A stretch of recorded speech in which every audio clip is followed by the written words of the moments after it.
अस्सलामुअलैकुम dear students, उम्मीद करता हूँ आप सब दोस्त खैरियत से होंगे, ठीक ठाक होंगे।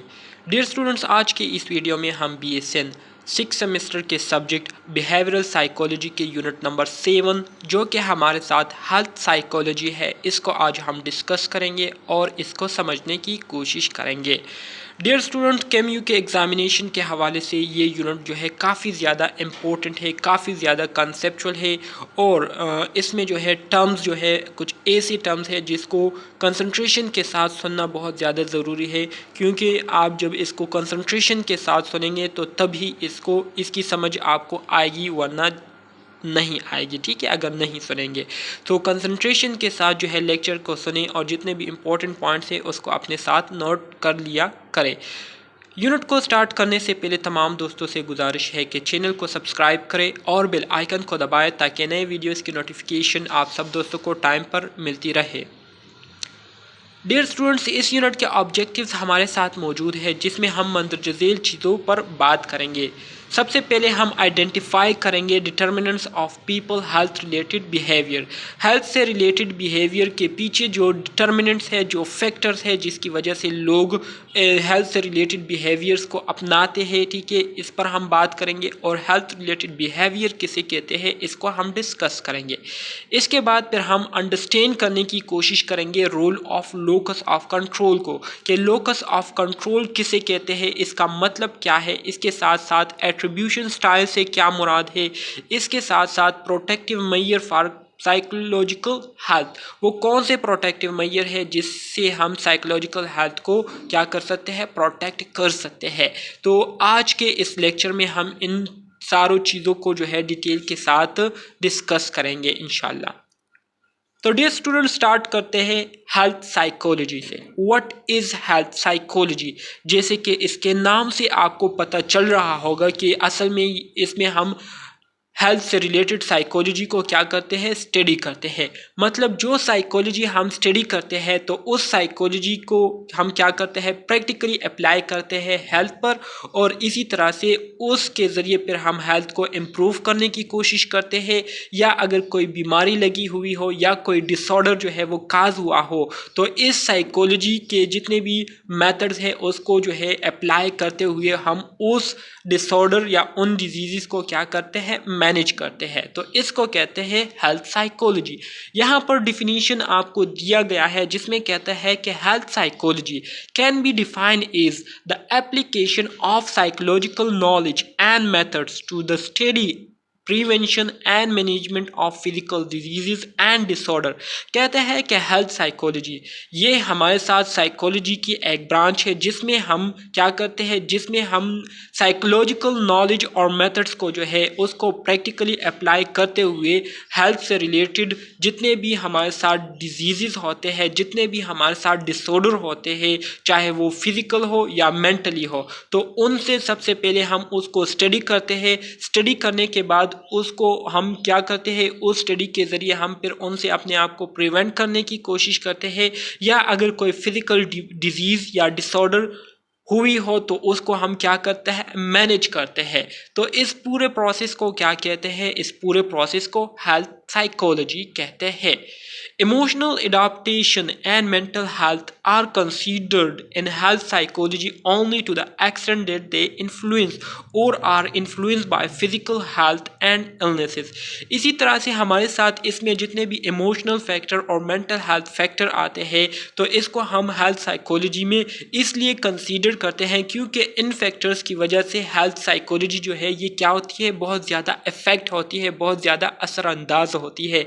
तो इसलिए हम इसको क्या करते हैं, हेल्थ साइकोलॉजी में इसको हम स्टडी करते हैं, इमोशनल और मेंटल हेल्थ को। ठीक है, health psychology measurement is undertaken in order to understand behavioral and psychological processes in health, illness and health care। अब हम हेल्थ साइकोलॉजी को इसलिए भी हम स्टडी करते हैं ताकि हेल्थ, इलनेस और हेल्थ केयर में हमारे साथ जितने भी बिहेवियरल और साइकोलॉजिकल प्रोसेसेस होते हैं उसको हम अंडरस्टैंड कर सके। तो इन बिहेवियर और साइकोलॉजिकल प्रोसेसेस को अंडरस्टैंड करने के लिए भी हम हेल्थ साइकोलॉजी को क्या करते हैं, स्टडी करते हैं, और इसके ज़रिए हम मेजरमेंट करते हैं हेल्थ की, इलनेस की और हेल्थ केयर की। ठीक है, Measure are used to address three main theoretically based question concerning, ठीक है। अब हम जो मेजरमेंट करते हैं हेल्थ की, इलनेस की एंड हेल्थ केयर की, मेजरमेंट से मुराद जिसमें हम हेल्थ को असेस्ट करते हैं, हम हेल्थ को चेक करते हैं कि आया इंडिविजुअल की जो सेहत हेल्थ स्टेटस है वो अच्छी है या बुरी है, ठीक है। इसी तरह से उनको जो इलनेस हुई होती है तो उस इलनेस को हम असेस करते हैं, और जितने भी हमारे साथ हेल्थ केयर होते हैं तो उसको हम असेस करते हैं। तो इसको हम क्या कहते हैं, इसको हम मेजर कहते हैं, ठीक है। सो इससे रिलेटेड हमारे साथ तीन क्वेश्चन है जिसको हम हेल्थ साइकोलॉजी के मेजरमेंट में क्या करते हैं, देखते हैं, और उसको हम फोकस देते हैं, उसको हम अहमियत देते हैं, ठीक है। सो वो तीन चीज़ें कौन सी है जिसको हम मेजरली ज़्यादा अहमियत देते हैं हेल्थ साइकोलॉजी में, उसमें हमारे साथ पहले नंबर पर आता है the assessment of psychological and behaviour indices of the status और अमाउंट ऑफ हेल्थ इलनेस और हेल्थ केयर। सबसे पहला जो इम्पोर्टेंट क्वेश्चन होता है जो कि हम हेल्थ साइकोलॉजी में ज़्यादातर उस पर जोर देते हैं और उसको हम असेस करते हैं, तो वो हमारे साथ साइकोलॉजिकल और behaviour induces of the status है, ठीक है। मतलब जितने भी साइकोलॉजिकल और बिहेवियर स्टेटस है तो उसको हम असेस करते हैं। मिसाल के तौर पर आया कोई बंदा जो है, कोई इंडिविजुअल जो है वो साइकोलॉजिकली और बिहेवियरली नॉर्मली बिहेव कर रहा है या नहीं, या उसमें किसी किस्म की एबनॉर्मेलिटी आई हुई है या नहीं। तो इसको हम असेस करने के लिए क्या करते हैं, हेल्थ साइकोलॉजी को स्टडी करते हैं। इसके साथ साथ द असेसमेंट और evaluation of psychological and behaviour consequences of health illness and health care. हमारे जो हेल्थ होते हैं, हमारे जो इलनेसेस होते हैं या जो हेल्थ केयर होता है, इसके हमारे साइकोलॉजिकल और बिहेवियर पर क्या असरात होते हैं, क्या असरात इसके मुरतब होते हैं हमारे बिहेवियर और साइकोलॉजी पर, हमारे साइकी पर। तो इसकी हम क्या करते हैं, असेसमेंट करते हैं या इसको हम इवॉल्वेट करते हैं, ठीक है। इसके साथ साथ जो तीसरा काम हम हेल्थ साइकोलॉजी में करते हैं वो ये करते हैं कि the assessment of psychological and behavioral factors as a predictor or explanation of health illness and health care।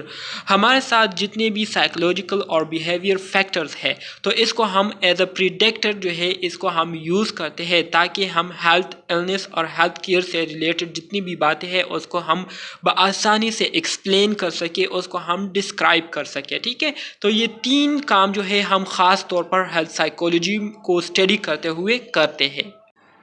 Dear students, अब हम आ जाते हैं गोल्स ऑफ हेल्थ साइकोलॉजी की तरफ। गोल ऑफ हेल्थ साइकोलॉजी से मुराद ये है कि हम हेल्थ साइकोलॉजी को किस मकसद के लिए स्टडी करते हैं, किस मकसद के लिए इसको हम पढ़ते हैं, तो इसके गोल्स क्या है। तो there are 10 major goals of health psychology. Health psychology को स्टडी करने के हमारे साथ 10 मेजर गोल है, 10 मेजर वजूहात है जिसकी वजह से हम हेल्थ साइकोलॉजी को स्टडी करते हैं। वो 10 मेजर गोल्स कौन से हैं वो हमारे साथ नीचे दिए गए हैं। सबसे पहली वजह जो हेल्थ साइकोलॉजी को स्टडी करने की है वो ये है कि to understanding behavioural and contextual factors of health and illnesses. हम हेल्थ साइकोलॉजी को इसलिए स्टडी करते हैं ताकि हम बिहेवियर को अंडरस्टैंड कर सके और जितने भी बातें हैं, जितने भी फैक्टर्स हैं हेल्थ और हेल्थ से रिलेटेड, तो उन फैक्टर्स को हम अंडरस्टैंड कर सके। तो इस मकसद के लिए हम क्या करते हैं, हेल्थ साइकोलॉजी को स्टडी करते हैं। इसके साथ साथ जो दूसरा मकसद है हेल्थ साइकोलॉजी को स्टडी करने का वो ये है कि टू प्रिवेंटिंग इलनेस, ताकि हम अपने आप को इलनेस से बचा सके, दूसरों को हम इलनेस से बचा सके। सो इलनेस से बचाने के लिए हम लोगों की जो हेल्थ साइकोलॉजी है या जो हेल्थ साइकोलॉजी है इसको हम क्या करते हैं, स्टडी करते हैं। इसके साथ साथ investigating the effect of disease. जो लोगों को बीमारियां काज हो जाती है, लोगों को जो बीमारियां लग जाती है, तो इन बीमारियों का उन लोगों पर क्या असरात होते हैं, तो उन असरात को इन्वेस्टिगेट करने के लिए, उन असरात को जानने के लिए हम क्या करते हैं, हेल्थ साइकोलॉजी को स्टडी करते हैं। इसके साथ साथ providing critical analysis of health policies, जितने भी हेल्थ पॉलिसीज़ है उसको हम क्रिटिकली क्या करते हैं, एनालाइज करते हैं, उसको हम डिस्कस करते हैं, उस पर हम बहस मुबाहिसा करते हैं और जानने की कोशिश करते हैं कि आया जितने भी हेल्थ पॉलिसीज़ बने हुए हैं तो क्या ये हमारे हेल्थ से रिलेटेड इफ़ेक्टिव है या नॉन इफ़ेक्टिव है, मतलब इससे हमारे सेहत में बेहतरी आएगी या नहीं। तो इस मकसद के लिए हम क्या करते हैं, हेल्थ साइकोलॉजी को स्टडी करते हैं। Hospice care and grief counselling for terminal patient, इसके अलावा वो पेशेंट जो कि एंड स्टेज पर होते हैं लाइफ के, ठीक है, जिनकी ज़िंदगी जो है बस ख़त्म होने वाली होती है, तो ऐसे पेशेंट के साथ हम किस तरह से हमदर्दी कर सकते हैं और किस तरह से हम उनको केयर दे सकते हैं कि इनकी जो आखिरी लाइफ स्टेजेस है वो इन पर जो है आसानी से गुजर जाए और उनको जो है ज़्यादा तकलीफ़ ना हो। तो इस मकसद के लिए भी हम हेल्थ साइकोलॉजी को स्टडी करते हैं।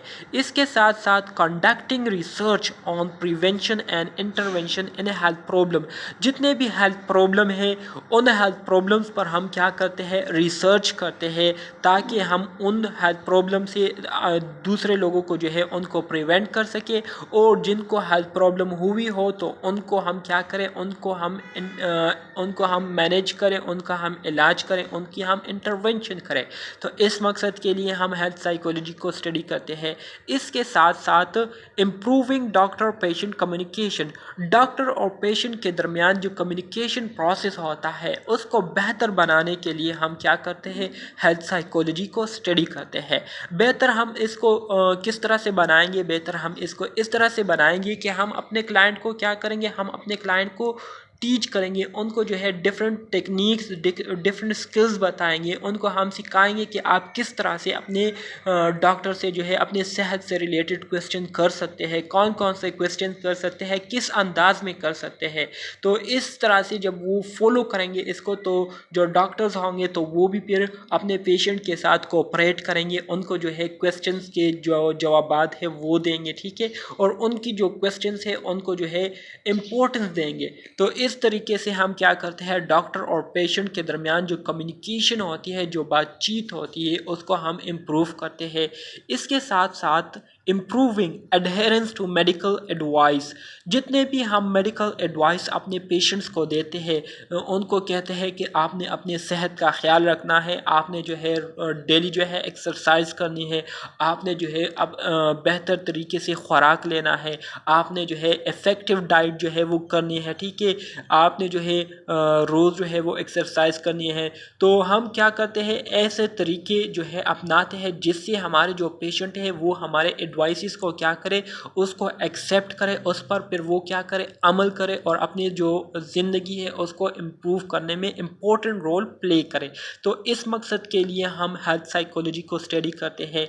इसके साथ साथ finding treatment to manage pain, patients को जो पेन हो रही होती है, पेशेंट जो पेन फेस कर रहे होते हैं, सफ़र कर रहे होते हैं, तो उस पेन को हम किस तरह से मैनेज कर सकते हैं, उसकी हम किस तरह से ट्रीटमेंट कर सकते हैं। तो इस ट्रीटमेंट को फाइंड करने के लिए हम हेल्थ साइकोलॉजी को स्टडी करते हैं और इसके साथ साथ हम अपने क्लाइंट्स को कोपिंग स्किल्स सिखाते हैं कि किस तरह से आप एक बीमारी के साथ अपनी जो लाइफ है उसको आप मैनेज कर सकते हैं, किस तरह से आप डिफरेंट प्रॉब्लम को जो है उसको मैनेज कर सकते हैं, उसको कोप कर सकते हैं। तो अपने पेशेंट्स को, अपने क्लाइंट्स को हम वो स्किल्स सिखाते हैं, वो तरीके जो है वो बताते हैं जिसके ज़रिए वो अपने आप को फिर कंट्रोल में कर सकते हैं, कंट्रोल में रख सकते हैं, ठीक है। तो ये वो सारे गोल्स हैं जिसको हम क्या करते हैं, जिसके लिए हम हेल्थ साइकोलॉजी को स्टडी करते हैं।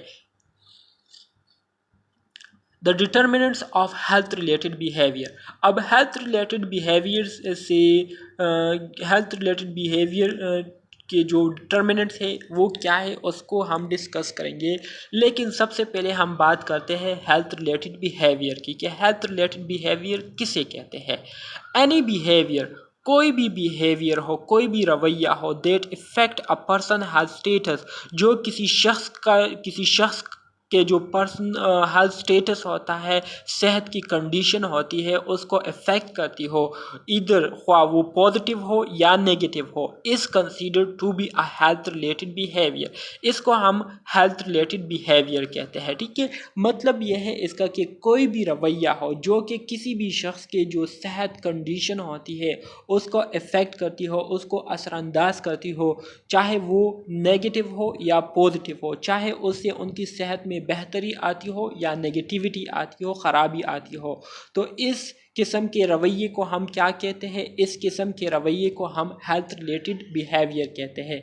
हेल्थ रिलेटेड बिहेवियर मतलब सेहत से रिलेटेड जो रवैया होता है। ठीक है, सेहत से मुतालिक जो रवैया लोगों ने अपनाया हुआ होता है, तो इसको हम क्या कहते हैं? हेल्थ रिलेटेड बिहेवियर कहते हैं। Daily habits involving diet. अब हेल्थ रिलेटेड बिहेवियर में हमारे साथ रोज़मर्रा के जो आदात होते हैं, जिसमें डाइट हो गया, डाइट से मराद जिस तरीके से वो डाइट लेते हैं, खुराक खाते हैं, ठीक है, इसी तरह से एक्सरसाइज हो गए, सेफ्टी प्रैक्टिसेस हो गए, and substance use are not only related to prevention of disease but also affect the management of chronic illness and degree of disability. तो ये सारी चीज़ें जो है, ये सारी चीज़ें हेल्थ रिलेटेड बिहेवियर में आ जाती है कि एक शख्स जो है वो किस तरह से खाना खाता है, किस तरह से वो रोज़मर्रा की ज़िंदगी में एक्सरसाइज करता है, किस तरह से वो अपने आप को चीज़ों से या अपने आप को नुकसान पहुंचाने से बचाता है, और इसके साथ साथ जो सब्सटेंसेस वो यूज़ करता है डिजीज़ से अपने आप को बचाने के लिए, तो वो किस तरह से यूज़ करता है। तो ये सारी चीज़ें जो है ये हेल्थ रिलेटेड बिहेवियर में आ जाती है। It is difficult to imagine any activity or behavior that does not affect our health in some ways either directly or indirectly। इसी तरह से ये हमारे लिए बहुत ही ज़्यादा मुश्किल है ये इमेजिन करना, ये ख्याल करना कि ऐसा कोई भी काम नहीं है जिससे हमारा हेल्थ जो है वो इफ़ेक्ट ना हो। मतलब यह है कि आप जो भी काम करते हैं, चाहे वो जैसा भी हो, उससे आपके सेहत पर असरात पड़ते हैं, चाहे वो डायरेक्टली असरात पड़ते हो या इनडायरेक्टली असरात पड़ते हो, लेकिन आपकी जो हेल्थ है वो उससे इफ़ेक्ट होती है। ठीक है, article discussion the determinants of health related behaviour. Locus of control. Locus of control किसे कहते हैं? लोकस ऑफ कंट्रोल सिंपली ये एक बिलीव होता है डियर स्टूडेंट्स, सिंपली ये एक बिलीव होता है dear students. Locus of control किसे कहते हैं? Locus of control is an individual believe system regarding the cause of his or her experiences and the factors to which that person attribute success or failure। Simple अल्फाज में locus of control ये किसी भी शख्स का वो believe होता है जिसमें उसके साथ जब कुछ होता है या जब वो कुछ एक्सपीरियंस करता है, कुछ सिचुएशन को फेस करता है, तो ऐसे सिचुएशन में वो ये बिलीव करता है कि मेरे साथ जो कुछ हुआ या जो कुछ होने वाला है तो ये मेरे किस्मत में था। ठीक है, या कुछ ऐसे इन्वायरमेंटल फैक्टर होते हैं जिसको वो क्या कर लेता है, उसका बहाना बना लेता है कि मेरे साथ जो कुछ हुआ ये इस चीज़ की वजह से हुआ, इस चीज़ की होने की वजह से मेरे साथ ये सब कुछ हुआ, या मैं जो है किसी चीज़ में कामयाब हो गया हूँ या नाकाम हो गया हूँ।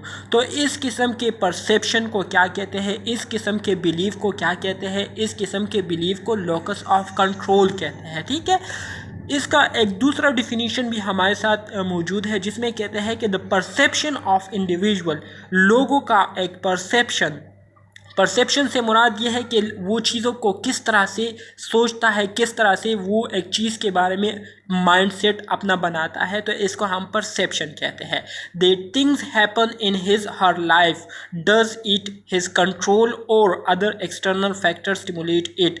तो कहते हैं कि लोगों का एक परसेप्शन जिसमें वो जो है उनकी ज़िंदगी में जो उनके साथ जो कुछ हो रहा होता है, तो या तो ये सब कुछ उनके इख्तियार में होकर हो रहा होता है या उनके इख्तियार से बाहर होता है ये सब कुछ, तो इसको हम क्या कहते हैं? इसको हम लोकस ऑफ कंट्रोल कहते हैं।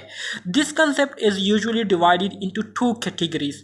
अब हमारे साथ जो कंसेप्ट है, जो परसेप्शन है, तो यूजुअली ये 2 कैटेगरीज में डिवाइड हुआ है, तकसीम हुआ है, जिसमें हम एक इंटरनल लोकस ऑफ कंट्रोल को स्टडी करते हैं और एक एक्सटर्नल लोकस ऑफ कंट्रोल।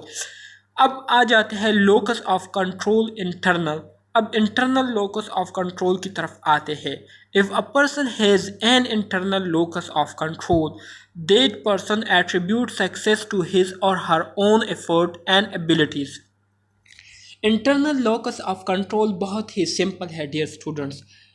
इसमें क्या होता है, इसमें यूजुअली जो लोग होते हैं जो वो एक्सपीरियंस करते हैं या जो गोल वो अचीव करते हैं, तो उस गोल को अचीव करने के बाद उनका जो सोच होती है, उनकी जो परसेप्शन होती है वो ये होती है कि मैंने जो गोल अचीव किया है, मैंने जो कामयाबी अचीव की है, तो इसको अचीव करने में मेरी जो हार्ड मेहनत है, सख्त मेहनत है और मेरी जो कोशिशें हैं वो शामिल है। अगर मैं ये कोशिशें ना करता तो मुझे ये अचीवमेंट हासिल नहीं होती। मतलब वो जो कुछ भी अचीव करता है, जो कुछ भी हासिल करता है, तो उसको अपनी एबिलिटीज़ और अपने एफर्ट, जो कोशिशें उन्होंने की होती है उसके नाम करते हैं। ठीक है, मतलब उनको जो है अपने एबिलिटीज़, अपने एफर्ट पर क्या होता है, भरोसा होता है, ट्रस्ट होता है, एतमाद होता है और उनको जो है अपने आप पर भरोसा होता है। तो अपने आप के भरोसे पर वो जो कुछ अचीव करते हैं तो इसको कहते हैं लोकस ऑफ कंट्रोल इंटरनली।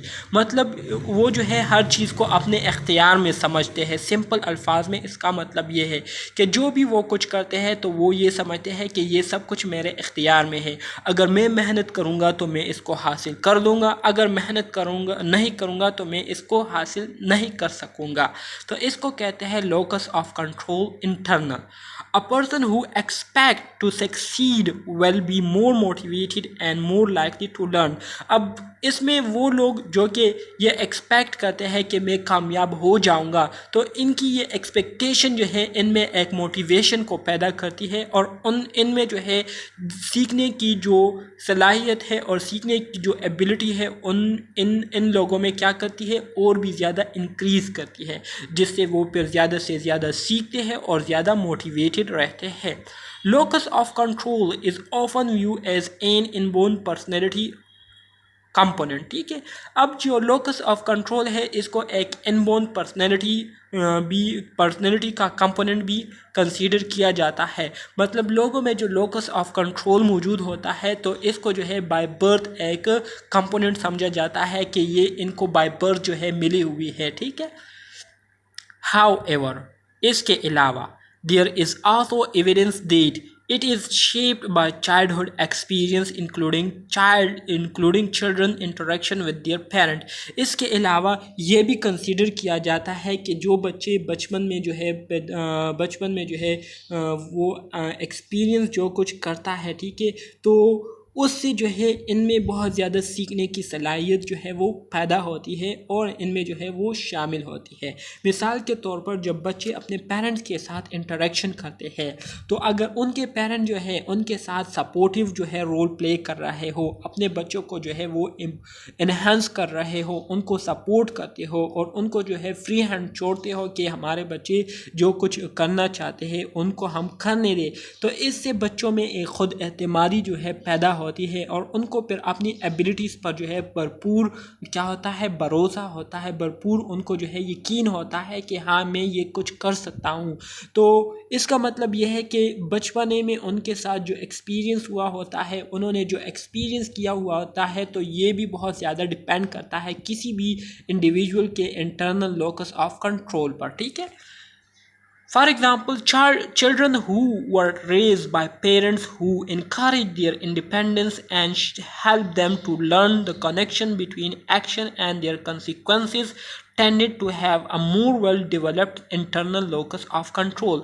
वही बात है जो कि मैंने आपको अभी एग्जाम्पल के तौर पर बताई कि एक बच्चा है जिनके पेरेंट जो है उनको जो है हर काम में सपोर्ट करते हैं, उनको इनकरेज करते हैं और उस बच्चे को जो है उन्होंने फ्री हैंड छोड़ा हुआ है कि हमारा बच्चा जो भी करना चाहता है वो कर सकता है और इसके साथ साथ पेरेंट्स की तरफ से उनको पूरा सपोर्ट भी मिलता हो, तो इससे बच्चे में ये सलाहियत पैदा होगी कि वो ज़्यादा जो है वो क्या होगा, उनको अपनी सलाहियतों पर भरोसा होगा, अपनी सलाहियतों पर उनको जो है यकीन होगा और उनको जो है ये यकीन यकीन होगा कि मैं सब कुछ कर सकता हूँ, ठीक है। तो लोकस ऑफ कंट्रोल इंटरनली इस तरह से डेवलप्ड होती है और स्ट्रॉन्ग होती है।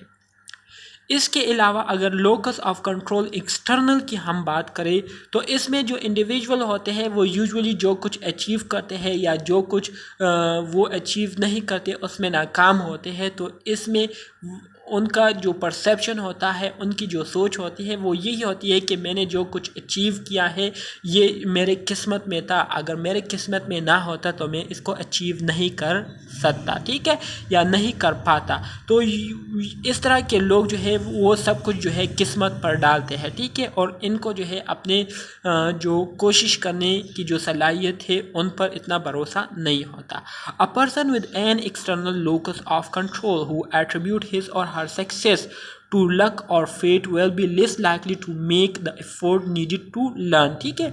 अब एक्सटर्नल लोकस ऑफ कंट्रोल में जो लोग होते हैं या जो एक्सटर्नल लोकस ऑफ कंट्रोल को जो फॉलो करते हैं उनका परसेप्शन ये होता है कि मेरे किस्मत में जो लिखा होगा वो मुझे मिल जाएगा, चाहे मैं मेहनत करूं या ना करूं। अगर मेरे किस्मत में है तो वो मुझे मिलकर ही रहेगा, अगर मेरी किस्मत में नहीं है तो चाहे मैं उसके लिए जितनी भी मेहनत क्यों ना करूं तो वो मुझे नहीं मिलेगा। मतलब इसका ये है कि इसमें जो लोग होते हैं, इस तरह के लोग जो है सब कुछ किस्मत पर छोड़ते हैं और उनका जो है मेहनत करने को जो है वो दिल नहीं चाहता और ना ही वो मेहनत करते हैं, क्योंकि उन्होंने जो है किस्मत पर सब चीज़ों को छोड़ा हुआ होता है, तो वो फिर क्यों मेहनत करे, ठीक है।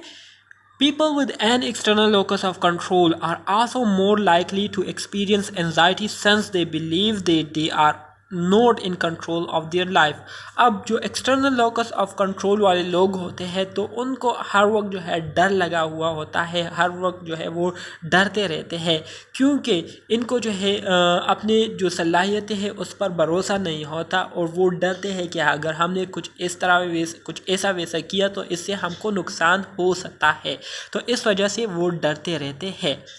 यहाँ पर एग्ज़ाम्पल जो है वो दिए गए हैं, इसके ज़रिए आपको और भी ज़्यादा समझ आ जाएगी। For example let's say you are a person with an internal locus of control.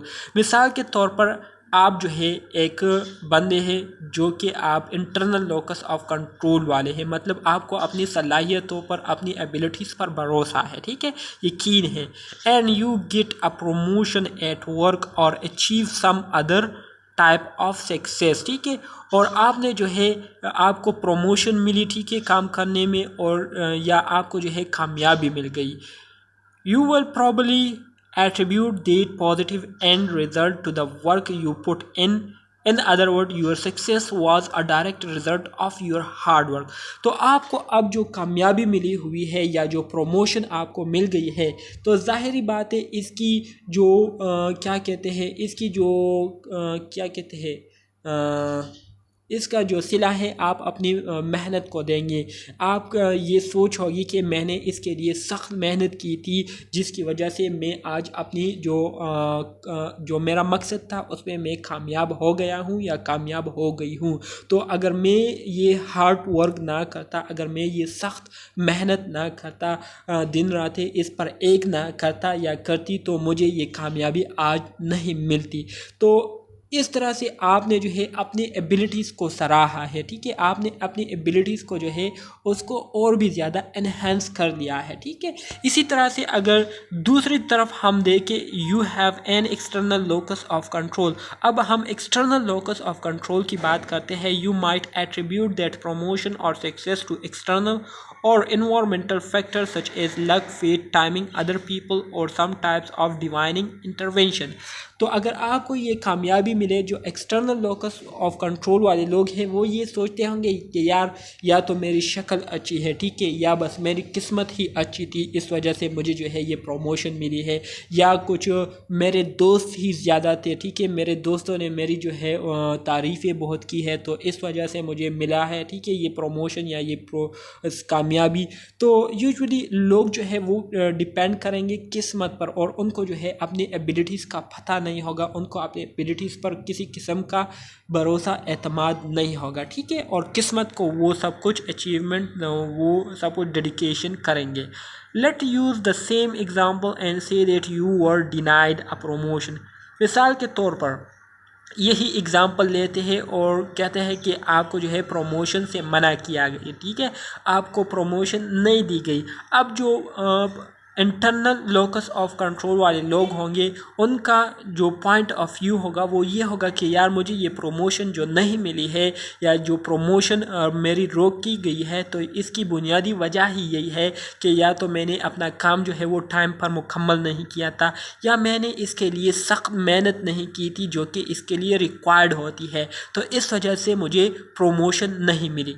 इसके अपोजिट अगर हम एक्सटर्नल लोकस ऑफ कंट्रोल वाले लोगों को देखें तो उनकी ये परसेप्शन होगी, उनकी ये सोच होगी कि यार अगर मुझे ये प्रमोशन नहीं मिली है तो मेरी किस्मत में ये प्रमोशन थी ही नहीं, इस वजह से मुझे ये प्रमोशन नहीं मिली है, ठीक है। तो वो सब कुछ किस्मत पर छोड़ते हैं और उनका जो अपने ऊपर जो भरोसा होता है या अपने एबिलिटीज़ के ऊपर जो भरोसा होता है वो इनमें मौजूद नहीं होता, बल्कि वो सब कुछ इन्वायरमेंट पर छोड़ते हैं, इन्वायरमेंट को उसके लिए क्या करते हैं, बहाना बनाते हैं। What is an attributional style? Attributional style किसे कहते हैं डियर स्टूडेंट? बहुत ही इम्पोर्टेंट, बहुत ही कंसेप्चुअल टॉपिक है। Attributional style किसे कहते हैं? Your attributional style is the way you explain a negative events to yourself. Attributional style simple अल्फाज में अगर इसका मतलब मैं आपको बताऊं तो एट्रीब्यूशनल स्टाइल से मुराद आप किसी चीज़ के लिए किस तरह से बहाना बनाते हैं। तो आप जो बहाना बनाते हैं तो इसको कहते हैं एट्रीब्यूशनल स्टाइल। मिसाल के तौर पर आपके साथ एक नेगेटिव इवेंट जो है वो हो गया है, ठीक है। मिसाल के तौर पर आप जो है नाकाम हो गए हैं, आप जो है एक पेपर में फेल हो गए हैं, तो उस पेपर के लिए अब आप किस तरीके से बहाना बनाते हैं, तो इसको क्या कहते हैं, इसको एट्रीब्यूशनल स्टाइल कहते हैं। The way you think about why a bad thing has happen to you, उस तरीके से जिस तरीके से आप सोचते हैं कि ये बुरी चीज़ या ये बुरा काम मेरे साथ क्यों हुआ, तो क्यों हुआ के बेस पर आप जो सोचते हैं, आप जो बहाना बनाते हैं, तो इसको कहते हैं attributional style. The conclusion you drawn from a negative event, आपके साथ जो बुरा हुआ तो उस बुरे इवेंट से आप क्या नतीजा अखज़ करते हैं, तो इसको कहते हैं attribution style. For example say you fails a math test at school, मिसाल के तौर पर आपने स्कूल में मैथ टेस्ट को क्या किया, फेल कर दिया।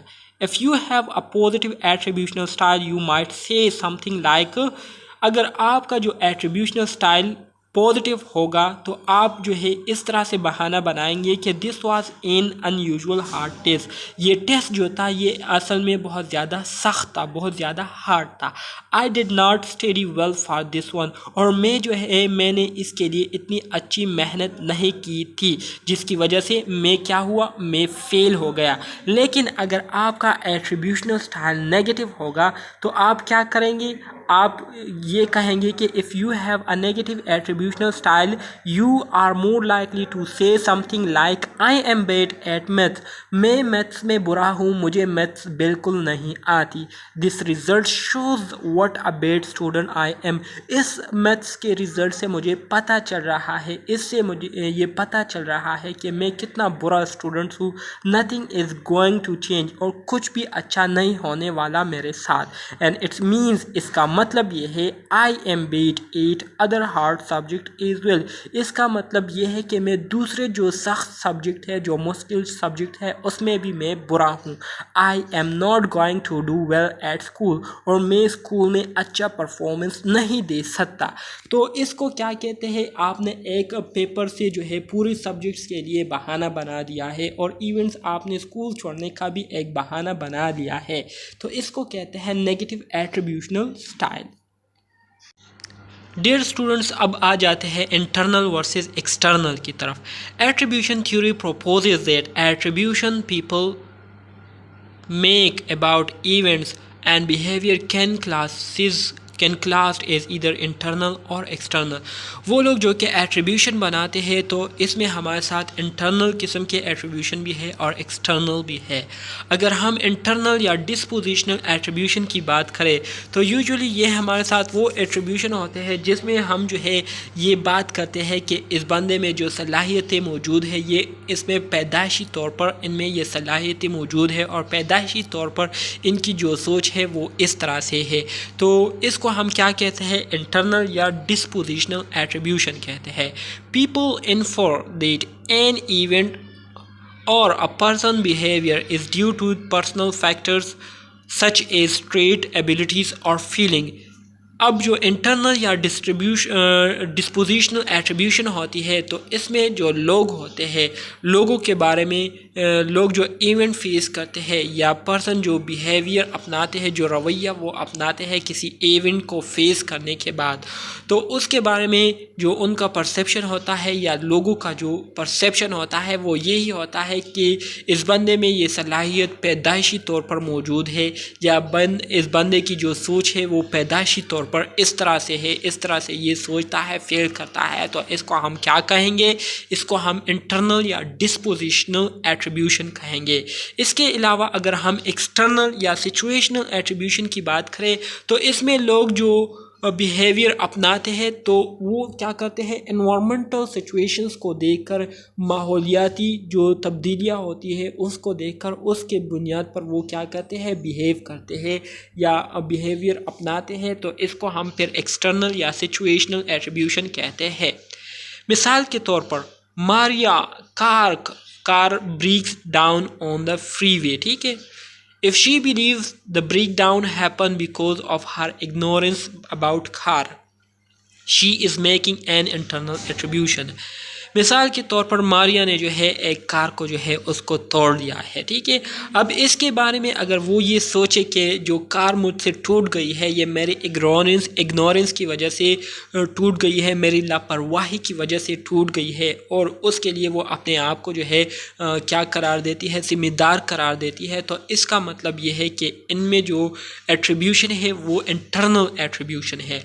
लेकिन अगर वो ये बिलीव करे कि जो कार टूटी हुई है ये इस वजह से टूट गई क्योंकि ये बहुत ज़्यादा पुरानी कार थी, तो इसका मतलब ये है कि इनमें जो एट्रीब्यूशन मौजूद है वो एक्सटर्नल एट्रीब्यूशन है, ठीक है। Stable versus unstable. Researchers also distinguish between stable and unstable attribution। अब जो रिसर्चर हैं इन्होंने स्टेबल और अनस्टेबल एट्रीब्यूशन के दरमियान भी जो है फ़र्क को वाज़े किया है। When people make a stable attribution, जब लोग जो है स्टेबल एट्रीब्यूशन बनाते हैं, they infer, तो ये लोग इस तरह से कहते हैं कि an event or behavior is due to stable or unchanging factors। Due to stable and unchanging factor मतलब ये है कि इसका ये है कि उनके साथ जो इवेंट होता है या वो लोग जो बिहेवियर अपनाते हैं तो इसके पीछे जो वजह वो करार देते हैं तो वो अपने लक को देते हैं कि ये तो मेरा बेड लगता है या मेरा गुड लगता है कि इस तरह से मेरे साथ हुआ या मैंने इस तरह से किया।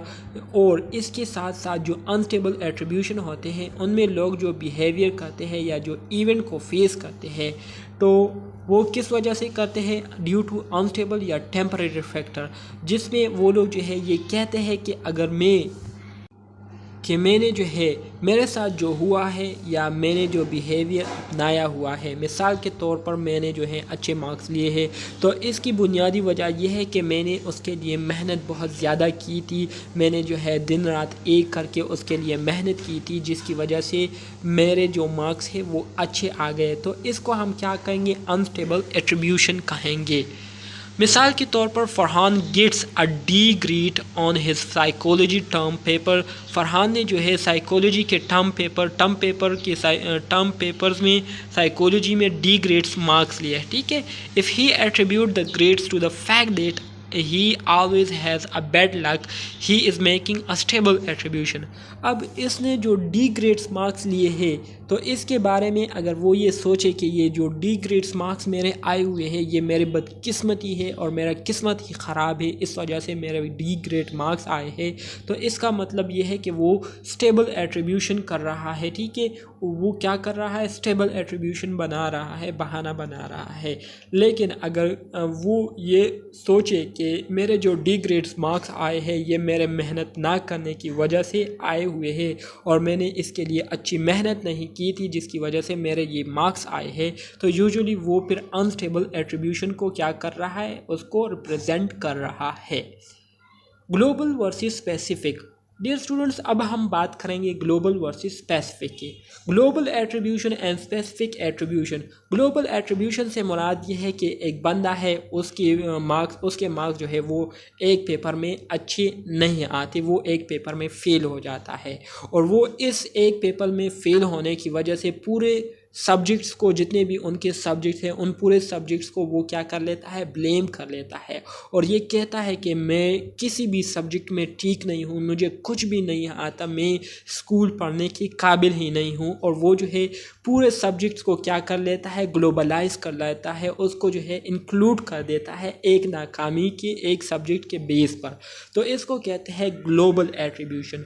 और स्पेसिफिक एट्रीब्यूशन से मुराद ये है कि अगर कोई शख्स एक पेपर में फ़ेल हुआ है और उसी पेपर के लिए वो ये सोचे कि यार मैंने मेहनत नहीं की थी इसके लिए, इसलिए मैं इसमें फ़ेल हो गया हूँ, तो इसका मतलब ये है कि वो स्पेसिफिक एट्रीब्यूशन कर रहा है। ठीक है, मिसाल के तौर पर global attribution are those that we feel apply broadly, where a specific attribution are those causes that we see as more unique to a particular event। ठीक है, वही बात है जो कि मैंने आपको कही। मिसाल के तौर पर this just show how bad I am at exam, I am never going to do well at school, you have drawn conclusion from one test and applied them। मिसाल के तौर पर आप एक सब्जेक्ट में फ़ेल हुए हैं और एक सब्जेक्ट में फ़ेल होने की वजह से आप पूरे जितने भी सब्जेक्ट्स हैं उनको ब्लेम करते हैं कि मुझे एक भी सब्जेक्ट नहीं आता, मैं स्कूल पढ़ने की काबिल ही नहीं हूँ, और इसी तरह से आप पूरे सब्जेक्ट्स को ब्लेम कर लेते हैं, तो इसको कहते हैं ग्लोबल एट्रीब्यूशन। लेकिन a positive response या specific response to this negative events would be to localize it as much as possible। I failed this test because this test was hard। तो वही बात है कि मैंने आपको कही कि स्पेसिफिक एट्रीब्यूशन से मुराद यह है कि आप जिस चीज़ में नाकाम हुए हैं तो उस चीज़ के लिए आप एक रीज़न निकालें कि इस चीज़ में जो मैं नाकाम हुआ हूँ थे इसके पीछे जो वजह है वो यही है कि मैंने इसके लिए तैयारी नहीं की थी, या मैं जो है प्रॉपर तरीके से इसके लिए तैयार नहीं था, या मैंने सख्त मेहनत नहीं की थी, तो इस वजह से मैं नाकाम हुआ हूँ। ठीक है, तो आपने एक स्पेसिफिक इवेंट को क्या किया, उसको आपने टारगेट किया और उसको आपने परसीव किया। ठीक है, तो इसको कहते हैं स्पेसिफिक एट्रीब्यूशन। बहुत ही सिंपल है डियर स्टूडेंट्स, बस थोड़ा सा कंसंट्रेशन की ज़रूरत है। Finally if you have a positive attribution style, अगर आपका जो एट्रीब्यूशनल स्टाइल पॉजिटिव होगा, you are more likely to use active problem solving techniques to change them। तो आप में जो है ज़्यादा जो है ये सलाहियत मौजूद होगी कि आप फिर प्रॉब्लम को जो है सॉल्व कर सकेंगे और उन सिचुएशंस को आप इम्प्रूव कर सकेंगे। लेकिन अगर आपने नेगेटिव एट्रीब्यूशनल लेकिन अगर if you have a positive attributional style you are more likely to reframe, इसी तरह से आप जो है नेगेटिव इवेंट्स को जो है उसको दोबारा से क्या करके उसको चेंज करके पॉजिटिव में कन्वर्ट कर सकेंगे। ठीक है, इसका जो फाइनल कंक्लूजन है वो यही है। ठीक है, सो डियर स्टूडेंट्स, उम्मीद करता हूँ आपको इसकी समझ आ गई होगी, आप इसको अंडरस्टैंड कर गए होंगे। अगर फिर भी कोई क्वेश्चन है तो आप कमेंट बॉक्स में पूछ सकते हैं। इसके अलावा अगर आपको लेक्चर पसंद आया हुआ हो तो काइंडली चैनल को ज़रूर सब्सक्राइब करें, अपनी जो पॉइंट ऑफ व्यू है उनका जो है क्या करें, उनको जो है शेयर करें मेरे साथ कमेंट बॉक्स में, और अपने दोस्तों के साथ ज़रूर शेयर करें यूनिट को। ठीक है, तो मिलते हैं नेक्स्ट यूनिट में, तब तक के लिए अल्लाह हाफिज़।